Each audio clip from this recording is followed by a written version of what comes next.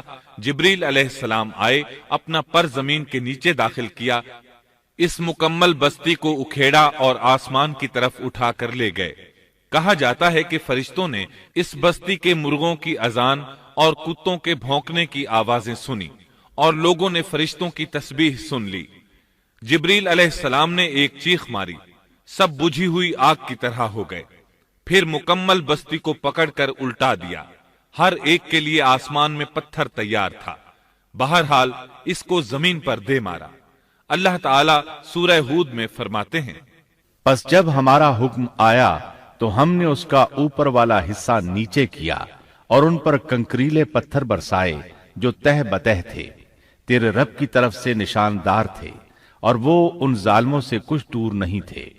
سورۃ الحجر میں اللہ فرماتے ہیں، روشنی ہوتے ہی انہیں بڑے زور کی چیخ نے پکڑ لیا، پھر ہم نے اس کا بلند حصہ نیچے کیا اور ان پر کنکر والے پتھر برسائے۔ سورۃ الشعراء میں اللہ فرماتے ہیں، اور ہم نے ان پر ایک خاص قسم کا می برسایا، پس بہت ہی برا می تھا جو ڈرائے گئے ہوئے لوگوں پر برسا۔ یہ ماجرا بھی سراسر عبرت ہے، ان میں سے بھی اکثر مسلمان نہ تھے۔ بے شک تیرا پروردگار وہی ہے غلبے والا، مہربانی والا۔ سورۃ النجم میں اللہ فرماتے ہیں، اور اس نے الٹائی ہوئی بستیاں گرا دی، پھر ان کو اس چیز سے ڈھانپا جس سے بھی ڈھانپا، مطلب یہ کہ ان پر پتھروں کی بارش برسائی۔ پس تم اپنے رب کی کون کون سی نعمتوں میں جھگڑو گے؟ یہ شخص بھی پہلے ڈرانے والوں کی طرح ایک ڈرانے والا ہے۔ اس طرح یہ بستی سدوم بحر مردار کے علاقے میں تہس نہس ہو گئی، اور اس کے آثار و نشانات قیامت تک کے لیے چھوڑ دیے گئے ہیں۔ ان نشانات کو اسی لیے باقی چھوڑا گیا ہے کہ سارا جہان ان کو دیکھ کر عبرت پکڑے، فحاشیوں سے باز آ جائے، خاص طور پر سب سے بڑی فحاشی جو قوم لوط کا عمل تھا، اس سے باز آ جائیں۔ سیدنا لوط علیہ السلام کے اس قصے میں قرآن حکیم اور احادیث نبوی سے یہ بات ثابت ہوتی ہے کہ سیدنا لوط علیہ السلام جس قوم کی طرف مبعوث کیے گئے تھے، وہ قوم اخلاق کے اعتبار سے بالکل ختم ہو چکی تھی، اور اب اس کی اصلاح ناممکن ہو چکی تھی۔ اس قوم نے اپنے جرم کو جرم بھی نہیں سمجھا تھا۔ عام مقامات پر اعلانیہ بے حیائی کرنا ان کا مشغلہ تھا۔ یہ ایسا عمل تھا جس کی ماضی میں کوئی نظیر نہیں ملتی۔ مردوں کا مردوں سے اختلاط اور عورتوں کا عورتوں سے، یہ ایسا فعل تھا جو جنگل کے وحشی جانور بھی نہیں کرتے۔ یہی وجہ تھی کہ یہ قوم اپنے میں سے کچھ نیک لوگوں کو بھی برداشت نہیں کرتی تھی۔ وہ انہیں نیکی اور شرافت کی دعوت دیتے تھے، اسی لیے وہ ان کے سخت مخالف ہو گئے تھے۔ قرآن کریم نے اس قوم کے 3 بڑے جرائم کا ذکر کیا ہے۔ یہ کہ تم مردوں سے بدفعلی کرتے ہو، مسافروں کو لوٹ لیتے ہو، عام مجلسوں میں اعلانیہ فحاشی کرتے ہو۔ ان 3 گناہوں میں سے سب سے پہلا گناہ بدترین گناہ تھا۔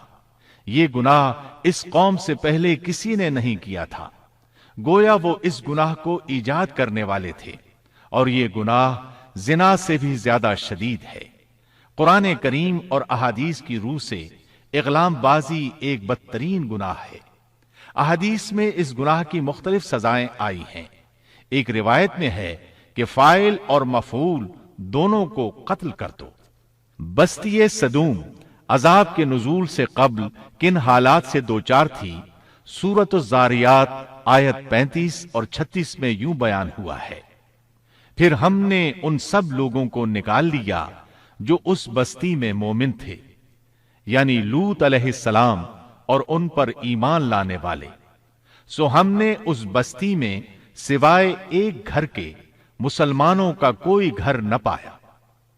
اس کا مطلب ہے وہاں صرف سیدنا لوط علیہ السلام اور ان کا گھرانہ مسلمان تھا، باقی سب گھر کافروں کے تھے۔ اللہ تعالیٰ کسی قوم کی مکمل تباہی کا فیصلہ اس وقت تک نہیں کرتے جب تک کہ اس قوم میں کچھ قابل لحاظ بھلائی موجود ہو، مگر جب قوم کا حال یہ ہو جائے کہ اس میں بھلائی آٹے میں نمک کے برابر بھی باقی نہ رہے، تو ایسی صورت میں اللہ کا قانون یہ ہے کہ نبی اور اس پر ایمان لانے والوں کو اپنی قدرت خاص سے کسی نہ کسی طرح بچا لیا جاتا ہے، اور باقی لوگوں کے ساتھ وہی معاملہ کیا جاتا ہے جو ہوش مند تاجر اپنے ٹوکرے کے گلے سڑے پھلوں کے ساتھ کرتا ہے۔ اچھے پھل ان میں سے نکال لیتا ہے اور سڑے ہوئے باہر پھینک دیتا ہے۔ عذاب کے بعد اللہ تعالیٰ نے اس شہر کے کھنڈرات کے بارے میں سورۃ الزاریات آیت 37 میں یوں فرمایا ہے، اس عذاب کے بعد ہم نے وہاں بس ایک نشانی ان لوگوں کے لیے چھوڑ دی جو دردناک عذاب سے ڈرتے تھے۔ اس نشانی سے مراد بحیرہ مردار ہے۔ اس کا جنوبی علاقہ آج بھی ایک عظیم تباہی کے آثار پیش کر رہا ہے۔ ماہرین آثار قدیمہ کا خیال ہے کہ قوم لوط کے 5 بڑے شہر شدید زلزلے سے زمین میں دھنس گئے تھے اور ان کے اوپر بحیرہ مردار کا پانی پھیل گیا تھا۔ اس خیال کی وجہ یہ بتائی جاتی ہے کہ بحیرہ مردار کا وہ حصہ جو اللسان نامی جزیرے کے جنوب میں واقع ہے، وہ صاف طور پر بعد میں پیدا ہوا ہے، اور قدیم بحیرہ مردار کے جو آثار اس جزیرے کے شمال میں نظر آتے ہیں وہ جنوب میں پائے جانے والے آثار سے بالکل مختلف ہیں۔